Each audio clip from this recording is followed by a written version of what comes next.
Qu'en est-il pour toi de l'idée d'Erickson, justement, de contourner la conscience pour atteindre l'inconscient? Donc, du coup, c'est cette notion entre le direct et l'indirect.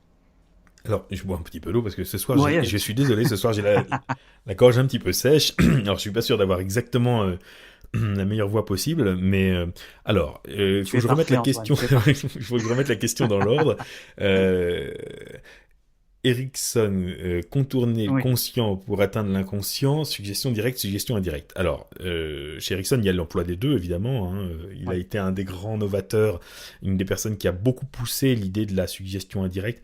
Alors, on va employer suggestion directe et suggestion indirecte au sens moderne. Voilà, je le dis pour certains qui savent que j'accorde souvent une importance à restituer le sens d'origine, mais bon, là, on va parler de suggestion directe pour dire, voilà. Suggestion directe, c'est j'annonce clairement à quelqu'un qu'il va se produire quelque chose, et puis ensuite je laisse le temps que ça se produise.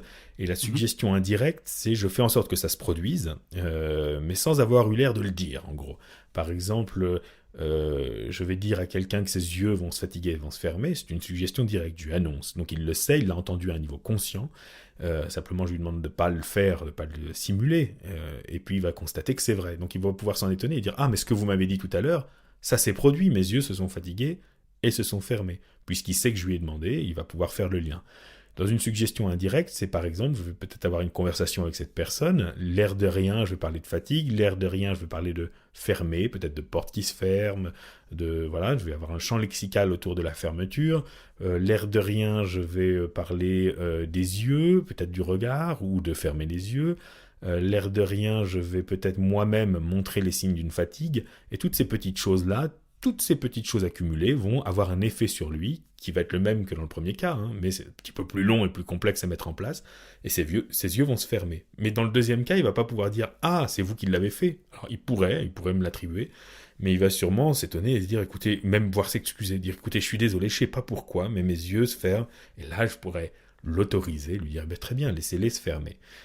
Et j'aurais pas eu l'air d'être l'auteur de la suggestion. Il s'est produit quelque chose en lui, mais j'ai pas Mhm. eu l'air de le demander. Voilà, c'est juste pour remettre les choses au clair au niveau du vocabulaire. Et Ouais. chez Ericsson, on a souvent l'emploi des deux, et si on regarde bien souvent l'emploi des deux de façon très complémentaire, si on regarde par exemple dans des démonstrations filmées, on voit qu'à un moment donné, il va dire à une personne, prenez une grande inspiration et fermez les yeux. C'est même pas une suggestion, c'est même un ordre. Et bien à ce moment-là, en fait, très souvent, on va se rendre compte qu'il a regardé la personne avec insistance, qu'il a lui-même laissé ses paupières cligner assez lourdement, par cette espèce de double clignement un peu lourd, puis de plus en plus, avec l'air de se battre pour ne pas les fermer les yeux. Ce qui fait que lui, montrant qu'il fait beaucoup d'efforts pour ne pas fermer les yeux, il constate qu'en face, la personne y répond, la personne elle-même commence à limiter sans s'en rendre compte et avoir les yeux fatigués. Et une fois que ça a bien pris, une fois qu'il a vu qu'indirectement il avait réussi à commencer la chose, à ce moment-là, il arrive, grand seigneur, en disant ben, écoutez, fermez-les, je vous autorise à les fermer puisque vous avez l'air de peiner. Il dit simplement fermez les yeux. Évidemment, ça se produit, mais ça se produit parce que de toute façon, il a vu que ça était déjà en train de se produire. Quelque part, il a pris aucun risque et ça lui a évité, en effet, de passer par une sorte de confrontation du conscient, c'est-à-dire que s'il avait dit d'emblée vos yeux vont se fermer, trop tôt, alors que rien n'était déjà amorcé, probablement qu'il aurait eu une réaction en face. La personne aurait pensé un truc du genre ben non, en fait, je vois pas pourquoi. Là, ils sont pas du tout fatigués. Donc une sorte de scepticisme. Il y aurait peut-être eu des croyances, ou il y aurait peut-être eu une résistance. Bref, serait arrivé sur le tapis des tas de préoccupations du conscient, des enjeux de résistance, peut-être de l'ego, des croyances, etc., qui auraient peut-être ralenti le processus. Donc souvent, il va employer un mix des deux.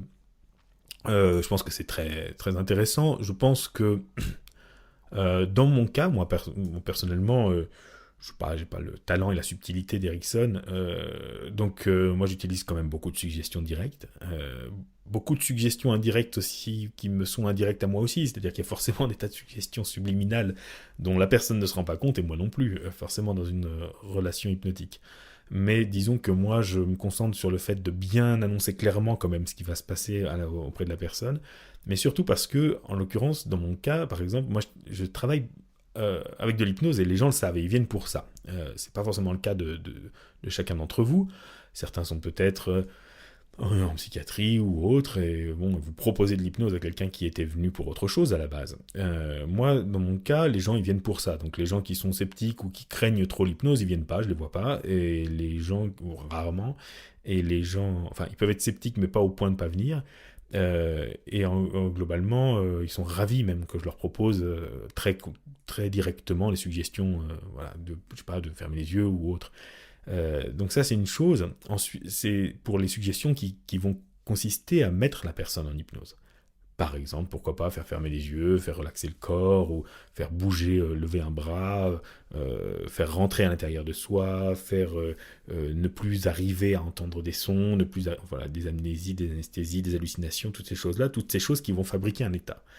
Mais reste Ouais. ensuite la question de, une fois que la personne y est dans un bon état d'hypnose, qu'est-ce que j'en fais? Bon, là, je vais lui administrer une ou plusieurs suggestions qui sont en rapport avec sa demande, pourquoi elle est venue. Donc là, il va falloir que je lui dise quelque chose qui va peut-être connecter l'hypnose avec ce qui l'a amené ici.